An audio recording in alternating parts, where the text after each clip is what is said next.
बच्चे जुटे थे, वो रामलीला मैदान रात होते तक पूरा खाली हो गया। रामलीला खाली हुआ नहीं, खाली किया गया, लात जूतों से मार करके किया गया।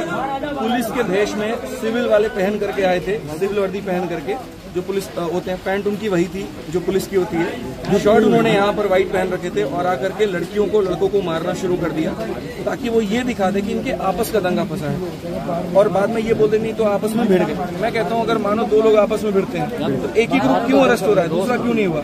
वो लोग कहाँ हैं जो हमारे साथ लोग? तो ये पूरी तरीके से इसको खत्म करने की प्लानिंग थी, जहाँ पर मेरा पूरा शर्ट भी फट गया, सब लोगों को चोटें भी आई, बटन भी नहीं है सर का। हाँ, लड़कियों को भी काफी ज्यादा चोट आया। ये तरीका था कि बस इसको खत्म करो। और सरकार भी इस बात को जानती है कि जिस दिन भारत में किसी भी जगह पर इतना बड़ी संख्या में युवा अगर इकट्ठा हो गया तो सिस्टम हिल जाएगा तो हिल जाएगा। लेकिन सवाल ये पूछा जा रहा है कि जब आपको प्रोटेस्ट करने की परमिशन शाम के 5 बजे तक की थी, आप प्रोटेस्ट ऑर्गेनाइज करवा रहे थे, तो आपने ये क्यों मेक श्योर नहीं किया कि 5 बजे के बाद वहाँ पर कोई जुटान न हो? जो स्टूडेंट्स जिनको आपने अपील की कि वो यहाँ तक आए, उनके लिए कोई व्यवस्था हो।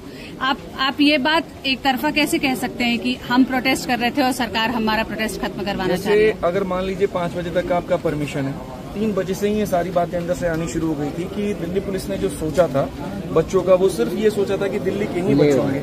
उनको ये नहीं पता था कि बाहर के राज्य के बच्चे होंगे। तो बाहर के राज्य के बच्चे भी काफी भारी संख्या में आते हैं। होम मिनिस्ट्री में लगभग 3-4 बजे से ही फोन आना शुरू हो जाता है इनके पास में कि किसी भी तरीके से कल के कर इनका खत्म करो।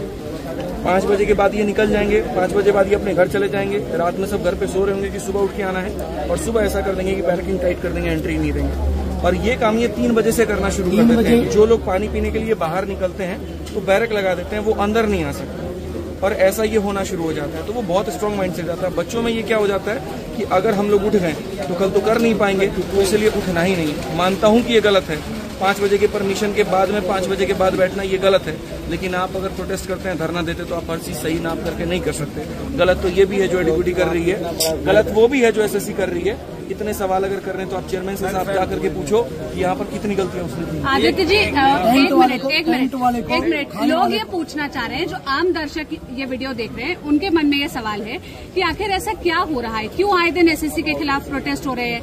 अभी 31 जुलाई को हुआ था, अभी उस बात को महीना भर नहीं हुआ है कि फिर प्रोटेस्ट के लिए लोग सड़कों पर आ गए। हर 10 मेन डिमांड क्या है? आज का जो 2 दिन का प्रोटेस्ट रामलीला मैदान में हुआ, इसकी मेन डिमांड्स क्या थी?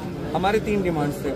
एसएससी पॉइंट ऑफ व्यू से भी बताते हैं और बाकी परीक्षाओं के पॉइंट ऑफ व्यू से बताते हैं। जिस दिन से ये नया वेंडर सेलेक्ट हुआ है, उस दिन से हर 10-15 दिन के बाद में कोई ना कोई एक पेपर हो रहा है। तो लोगों को लगता है 10-10 दिन में रख को उपटता कहला है, क्योंकि 10-10 दिन में पेपर होता है और हर पेपर में नई नई तरह की परेशानी आती है।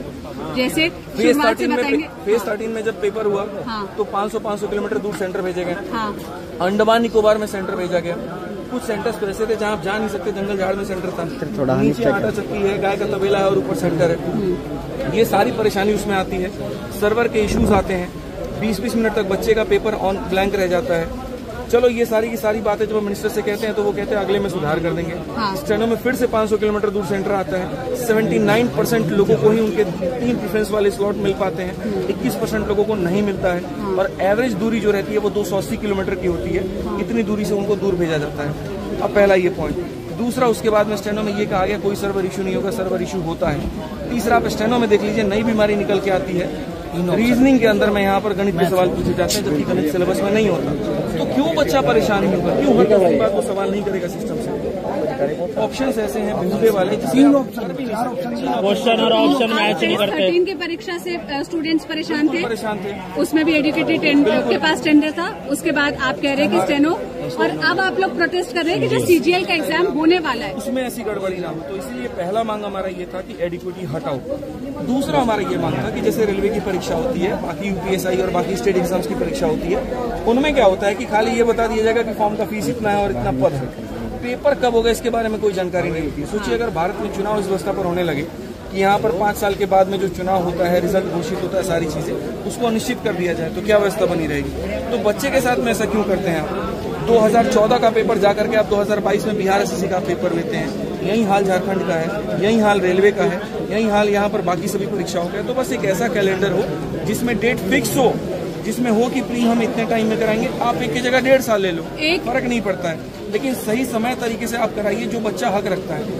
एक आखिरी सवाल, आरोप ये लग रहे हैं कि जो अलग अलग प्रोटेस्ट ऑर्गेनाइज किए जा रहे हैं, चाहे वो 31 जुलाई को हो या 24 अगस्त को हो रहा हो, ये टीचर्स के बीच में आपसी रंजिश का भी मामला है कि पिछले प्रोटेस्ट में किसी और टीचर को फुटेज मिल गया, इस वाले प्रोटेस्ट से कोई और टीचर अटेंशन लेना चाह रहे हैं, और ये टीचर्स बच्चों को टूल की तरह इस्तेमाल कर रहे हैं। जो उनका बेस है, जिनको वो पढ़ाते हैं, जिनके ऊपर उनका इन्फ्लुएंस है, उनको बोल रहे हैं कि यहाँ दिल्ली आइए, अलग अलग राज्यों से आइए, और उनके लिए वो प्रॉपर व्यवस्था तक नहीं कर रहे हैं। मैम, हर किसी की सोचने की मानसिकता अलग होती है। अगर कोई बदलाव के नजरिए से देखता है तो वो ये बारे में सोचता नहीं है, और कोई अगर टीआरपी के नजरिए से देखता है तो इसके बारे में, इसके अलावा कुछ और वो सोच भी नहीं सकता। अब बाकी लोग क्या सोचते हैं इसके बारे में मैं नहीं कह सकता हूँ। मेरी इंडिविजुअल राय इतनी है, और मेरा शुरू से बस इतना रहा है कि अगर कहीं पर बच्चों के साथ में गलत हो रहा है तो हम शुरू से वहाँ पर लड़ेंगे। ये हमारे लिए पहला नहीं था। आप थोड़ा सा इतिहास अगर पीछे का जानेंगे तो हम यूपी कांस्टेबल हम लोगों ने, सभी लोगों ने, मैं, विवेक सर, नवीन सर थे, सब लोगों ने वहाँ भी आवाज उठाई, वहाँ भी हमने ओंकार भरा, योगी जी की सरकार में भरा। तो क्या वो भी एक टीआरपी का माध्यम? 2 दिन के अंदर कैंसिल भी हुआ। एक दूसरा तरीका ये भी है कि ऐसा कर दिया जाए, ऐसा माहौल बना दिया जाए कि उसके बाद में बच्चा प्रोटेस्ट को खत्म ही मान ले। उसके बाद में मैं आपको बताता हूँ, सीधा सीधा जवाब मैं आपको देता हूँ। कुछ लोगों की ये मानसिकता बन गई है कि लांछन लगा करके किसी भी तरीके से ये साबित कर देना कि बच्चों प्रोटेस्ट में मत आना, FIR हो जाएगा, प्रोटेस्ट में मत आना, ये टीचर तुम्हें पिटवा देंगे। बस बच्चे थे उनको छोड़ दिया गया। और किसने छोड़ा बताइए? अभी सारे शिक्षकों ने जाकर के छोड़ा। 1 बजे छोड़े। हमने फोन किया अभी सर को, जबरदस्ती की बातें हैं। मैं एक चीज बोलना चाहूँगा, बिहार से हम लोग बिहार से आए हैं, और मेरा एक ही बात है कि ये सब लोग परमिशन पे एक मिनट थोड़ा दूर हटेंगे आपने, थोड़ा गैप आदमियों को ही होल्ड रहने देंगे, और उसमें आप ही लोग बात करेंगे और आप लोग ही कवर करेंगे। जैसे कुछ बच्चों के डिमांड्स में होंगे, कुछ टीचर भी कह रहे हैं कि परमिशन नहीं था। मैम, खाली हमको ये बता दूं कि SSC और रेलवे को किसने परमिशन दिया बच्चों के साथ गलत करने का? और अगर परमिशन लेके रोड पे आंदोलन होगा ना, तो आज देश आजाद नहीं होता। अंग्रेज कभी परमिशन नहीं देते। सत्ता के खिलाफ अगर आवाज उठानी है ना, तो उसके लिए परमिशन की जरूरत नहीं है, उसके लिए जोर से चिल्लाने की जरूरत है।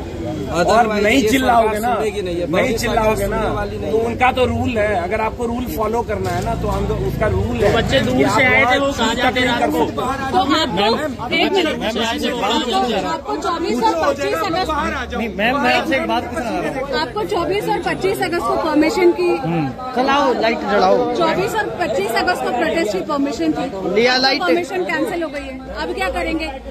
अभी हमारे पास एक जगह की और परमिशन है, बट उसके पहले हम लोग ये देखेंगे कि कैजुअलिटीज क्या हैं, कैसा नहीं है, कितने बच्चे बाहर आए हैं, तो क्या उनको रहने की व्यवस्था हुई है कि नहीं।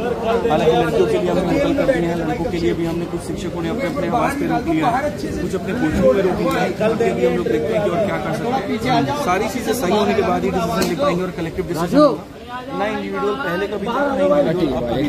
बिल्कुल। मैडम, कोई भी आंदोलन आज तक जो हुआ है, अगर आप पूरे नॉर्म्स के तहत चलोगे, संविधान के तहत चलोगे, कोई भी चीज नहीं हो सकती। भाई एक बात, भाई चलो भाई बाहर चलो। थोड़ा सा देखिएगा।